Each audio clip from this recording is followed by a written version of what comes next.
पृथ्वी मुद्रा. अनामिका आणि अंगठा यांची आगर एकमेकाला जुळवली आणि बाकीची बोटं सरळ राहिली की जी आकृती तयार होते तिला पृथ्वी मुद्रा असं म्हणतात. ही मुद्रा किती वेळा करावी तर दिवसातून 3 वेळा. सर्वसाधारणपणे मुद्रा या 45 मिनिटे केल्या जातात. आपल्याला एका वेळेला 45 मिनिटं करणं शक्य नसेल तर आपण दिवसातून 3 वेळा 15-15-15 मिनिटं ही मुद्रा करायची आहे. अचानकपणे शरीरातील मेद कमी झाला तर आपल्याला पृथ्वी मुद्रेचा सराव करायचा आहे. तजेला, स्फूर्ती, रोगप्रतिबंधक शक्ती वाढवणं आणि शरीराला एक प्रकारची प्रसन्नता आपल्याला याच्यातून मिळत असते.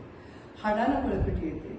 त्यामुळे ऑस्टिओपोरोसिस, ऑस्टिओआर्थरायटिस या फ्रॅक्चर अशा काही विकारांच्या मध्ये सुद्धा आपल्याला पृथ्वी तत्वाचा किंवा पृथ्वी मुद्रेचा खूप चांगला उपयोग होतो.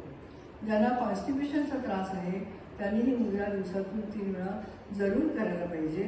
कावीळ, ताप यासारख्या विकारांमध्ये सुद्धा, कारण शरीरातील टॉक्सिन्स जी आहेत ही म्हणजे विषद्रव्य जी आहे ही या मुद्रेच्या सरावाने शरीराच्या बाहेर टाकली जातात. त्यामुळे पृथ्वी मुद्रा ही अतिशय उत्तम अशी मुद्रा आपल्या आरोग्यासाठी जरूर करायला पाहिजे आपल्याला.